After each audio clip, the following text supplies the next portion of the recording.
زي ما وعدتكم ان اولى حلقاتنا مش هتتاخر. اهلا بيكم في العالم بتاعي. النهارده هنتكلم عن حاجه ممكن ناس كتير ما اتكلمتش او ما فكرتش تتكلم عنها قبل كده، وهي تغليف الحلويات. الموضوع مش مجرد شويه ورق وخلاص، لان ده فن وصناعه بتقف وراه قصص وتحديات وتطورات حصلت على مر العصور. هنتعرف سوا على بدايه التغليف وايه المشاكل اللي واجهته من البدايه، مين اللي اخترع الفكره، وازاي الحكايه دي اتطورت مع الزمن. جاهزين؟ يلا نبدا. عفريت العلبة بيقولك كله تعالى اعمل علبة جاي يخطط. عفريت العلبة بيقولك كله تعالى اعمل علبة جاي. بدايتنا هي التغليف في الزمن القديم.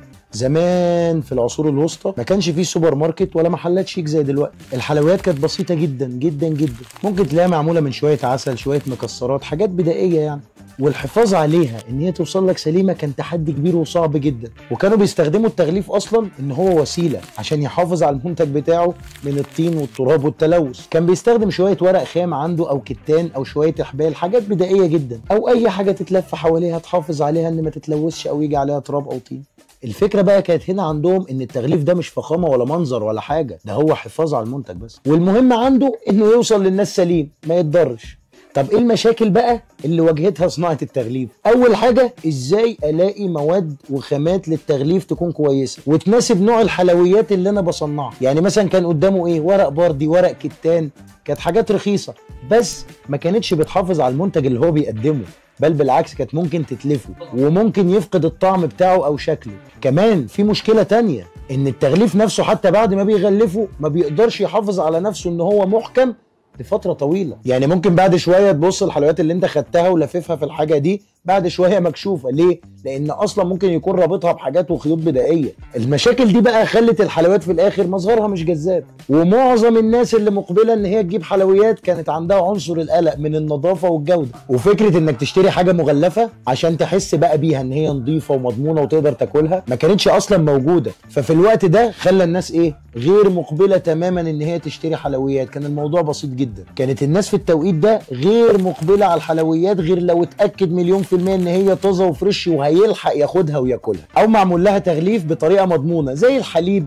بطرمانات، ازايز، حاجات محكمه القفل عشان يبقى ضامن ان الحاجه طازه ومحميه. والحال فضل مكمل كتير قوي على الوضع ده لغايه ما ظهر لنا بابا المجال. ونقطه التحول وظهور بابا المجال كانت في القرن ال19، لما الناس ابتدت تفكر ان التغليف ده هيبقى وسيله ترويجيه اروج بيها المنتج بتاعي، مش بس ان انا احافظ عليه من التلف. هنا بقى ظهر دور الرواد اللي حولوا الموضوع لطريق مختلف خالص، من ان انا احافظ على الحلويات لان انا اعمل للحلويات تغليف يخلي شكلها حلو ويروج لبيعها اكتر. هنا بقى هنبتدي نحول التغليف لفن، وده كان فكرة او دور الرواد واللي ابتدوا يعملوه. ومن اشهر الرواد دول كان ريتشارد كادبري. وكلمة كادبري دي مألوفة قوي كلنا عارفينها، يعني هتروح لينا للشوكولاتة الكادبري. هو الراجل ده اللي غير المعنى ده لما عمل علبة من المعدن يحط فيها المنتج بتاعه. وعلى فكرة العلبة دي لما هو عملها وعمل الفكرة دي روجت للمبيعات وباعت المنتج بشكل اكبر واوسع مما كان متخيل. ومن ساعة ما قرر ان هو يستخدم علبة معدنية مزخرفة وشيك، دي ضافت للمنتج بتاعه وجذبت الناس بشكل اكبر. والموضوع ده خلى التغليف بقى جزء اساسي من عملية الشراء. العبوة نفسها بقت هي اللي تبيع المنتج، مش الحلويات اللي جوه العبوة.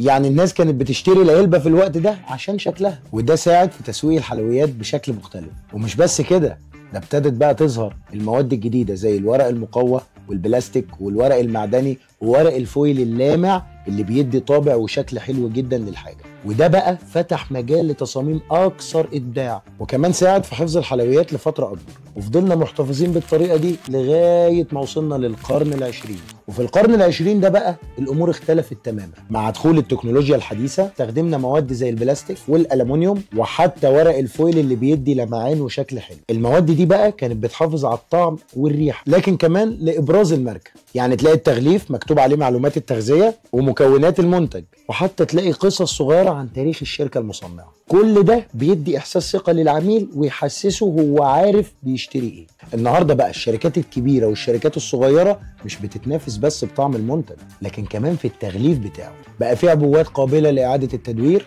وتصميمات بقى صديقة للبيئة، وحتى استخدامات حديثة في استخدام الQR كود على العبوة نفسها، بحيث القارئ ده يجيب لك معلومات عن البراند، عنوانه وتفاصيله، وده أدى لإيه؟ زيادة المبيعات. الموضوع بقى أكبر من مجرد علبة وورق، بقى جزء من ثقافة الشركة والعلامة التجارية. في النهاية تغليف الحلويات ده مش مجرد حاجة جانبية، ده بقى فن وصناعة لها قواعد.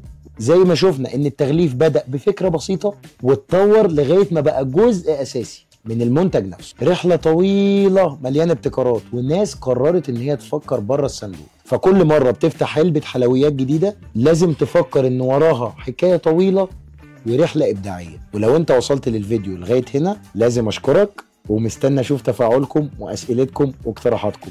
ما تنسوش تشتركوا وتفعلوا زر الجرس عشان يوصل لكم كل جديد، وتابعوني دايما عشان نكمل مع بعض مشوار الإبداع. وخليك دايما بتفكر في كلمة واحدة، لو للحلويات بتميل غلفها مع اسماعيل. واشوفكم الحلقة الجاية، سلام.